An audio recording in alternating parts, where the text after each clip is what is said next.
Today, I wanted to talk about flossing your snake's teeth. That's a joke. Please do not floss your snake's teeth. Hold on, let me clean my camera lens off here. There we go. So today, I actually want to talk about something a little medical with our snakes. Now, I want to give the disclaimer that I'm not a veterinarian. I am not telling anybody to go out and do a procedure like this on your own. Anything in the realm of doing any sort of veterinary work on your snakes could cause harm, damage, or death to your animals. So what's going on with this snake is this is the lightning pipe clutch. Of course, the one clutch that I've been waiting for all year. I have some sort of a medical problem with, and I don't know how big of an issue it was, but to me it does raise a little bit of concern because I've dealt with this a few times.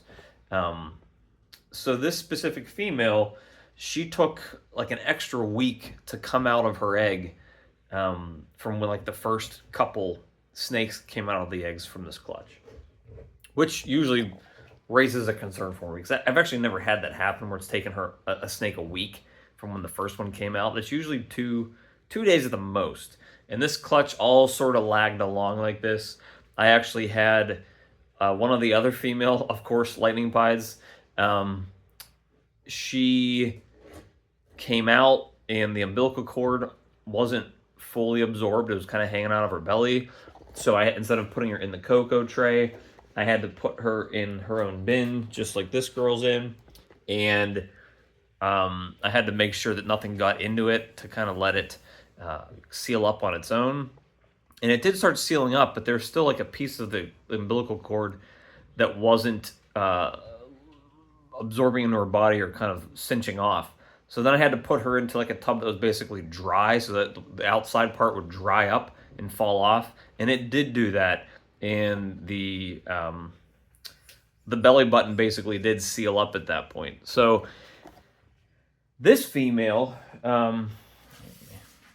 show you here. This female actually came out of the egg yesterday, and she had a pretty sizable piece of the egg sac still attached to her. And as you can see, she was dragging it around here a little bit. There's a little bit of blood. Let me kind of get her out of this front corner here so we can kind of show you her a little better. And as you can see there's still a little bit of a umbilical cord hanging there. So we'll talk about that a little bit. So, that raises concern for me that, I'm trying to get some good lighting here. For a snake to come out of the egg, to crawl out of the egg and be kind of dragging along a very heavy yolk sac, I don't want any sort of like hernia to happen with the umbilical cord. I don't want it tugging on anything internally. I don't want it causing any more problems than it needs to be. If she doesn't absorb that full yolk sac, I'm okay with that, tying it off so that I don't run into any issues with it, pulling out any more of her internal organs, tugging on any internal organs. So what I've done before and what I had to do this time is I purchased, some waxed, unflavored dental floss. It's just regular, human dental floss, right? And you tie a knot around, basically the umbilical cord above where the yolk sac is, and obviously below the stomach of the snake. And I don't know, within 6 hours, it basically cut off the blood flow between the yolk sac and the snake, and it just fell off, so that she wasn't dragging it around anymore. So now, at this point, let's see this girl here, you're left with, instead of her, she's not going to let me pull her upside down here. Come here, honey. Come here. You're left with just the kind of little bit of umbilical cord there. She's not dragging it around, so I'm not worried about it as much. There's still a blood flow, but you can see the difference. See where I tied the dental floss? You can see the edge where it's sort of turning white, which means the blood flow is kind of non-existent there anymore. Eventually, what's going to happen here is hopefully this decides to seal up on its own, and it goes back into her belly. The dental floss will fall off. I might even end up putting her in a tub that's a little more dry, which can help this kind of fall off all on its own. Rather than it staying wet. And sometimes when it just stays wet, it just doesn't fall off on its own. But I don't like the idea of a snake dragging around a yolk sac that's like maybe a third of its weight or a quarter of its weight. To me, that kind of feels like you are asking for it, for something bad to happen. In the last 2 or 3 times I've done this, it's had no ill effects on the snake. Basically, the snake's just not absorbing all the yolk, and I'm okay with that. Now, if she would have stayed in her egg for another 2-3 days and will have fully absorbed that, I would have left her in there. I wouldn't have touched her. But because she came out of the egg on her own, the yolk sac wasn't even attached to the egg anymore, but it was attached to her, and she was dragging it all around the egg tub. I kind of felt like I needed to intervene because I didn't want her crawling around and dragging that anywhere. It's obviously it's attached to her, and I didn't want it pulling on anything. I didn't want it to cause any hernias, anything like that, because then you're running into bigger issues. The path of least resistance, or maybe the best way to cause the least amount of damage to me is just tying that off. So it's a very simple procedure. It literally takes no medical know-how to do it. Basically, here's the snake, here's the umbilical cord, here's the yolk sac. You just tie a knot right in the middle of it.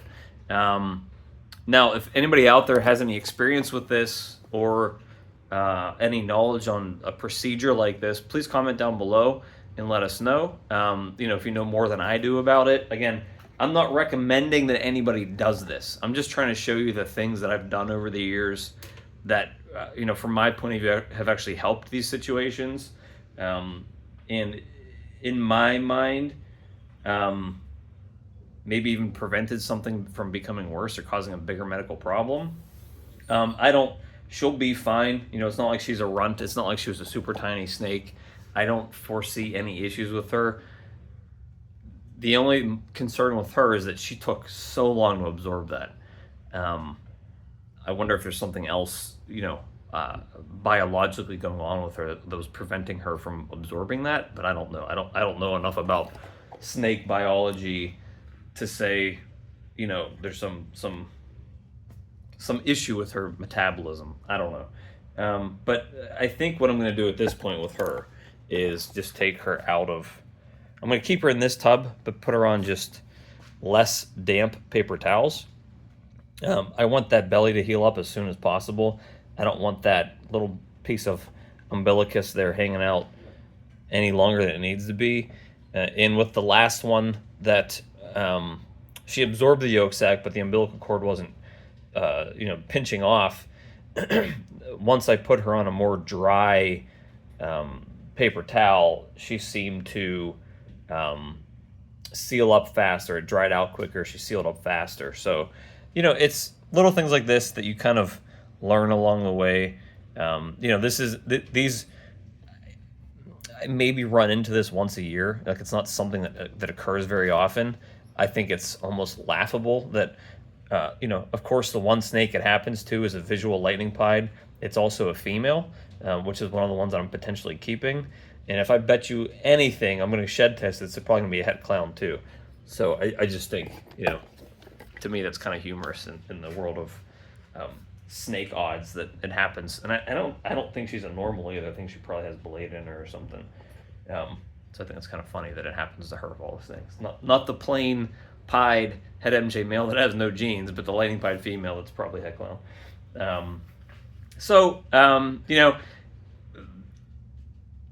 If you're doing this and you're starting to build a collection, you have a bunch of snakes or getting more snakes, you're going to run into stuff medically that you're going to need to decide whether or not you want to try to take care of it yourself, or you're going to want to keep paying a veterinarian for. And in my situation, there are no exotic vets around here that I've found that are within a reasonable driving distance. So, and that's weird, but Pittsburgh's, again, it's a black hole for a lot of stuff, exotic pet wise, and that's just one of them. So I decided that I need to start figuring this stuff out on my own and how to take care of these sort of issues. And so far, I've been pretty good. As you can see, she seems like she's in good spirits here. She's crawling around. She doesn't seem like she's negatively affected by anything that's going on. It's good to see her kind of traveling around there a little bit. She's a beautiful one too. So I'm hoping, once this is all cleared up and she sheds, she starts eating right away. I really hope she does. I kind of expect her to. We actually had one of them shed already, one of the females, and she's a looker. She is a looker. So we'll see what she turns out to be. She's probably an OD blade. She's a beautiful one. So I actually have 3 of those. I actually had good odds in this clutch. So now that this female shed out, or now that this one came out of the egg and she is a female, I ended up hitting 3.3 lightning pieds. So 3 males and 3 female lightning pieds, and 1.3 pied het MJ exanthics. So that's 1 male, 3 females. So I actually hit 6 females in this clutch and 4 males. So that's good. The male, this one, I'm not keeping this male because he can't be better than what I already have. So I believe he's just a pied het MJ Posset clown. I have these 3 females that are pied het MJ Posset clown. I believe these 2 on the left are OD blades. I'm not sure on this one yet, but looks like she's trying to kill me. So I don't know if I'll be releasing those until I do shed tests. These are the 3 males. I will be keeping one of the males, whichever one tests out het clown. I'm hoping this one tests out het clown because I think it has the most genes. This one I think is normal, and that might be too. So I'm hoping he tests out het clown because I will be keeping it. And I believe that the other 2 males that I'll be releasing are going to be spoken for. Now, in terms of the females, I have no idea what I'm doing yet because I think I'll be releasing females if they're not het clown. So that goes for the hets as well. So these females, if I get any double het clown MJs out of these, or if I get any het clowns out of the visuals, I'll probably going to be keeping them all. I don't really think it's a good idea for me to release anything that's a het clown in terms of the females. So it's all going to depend on shed testing. As you can see, I'm already saving them.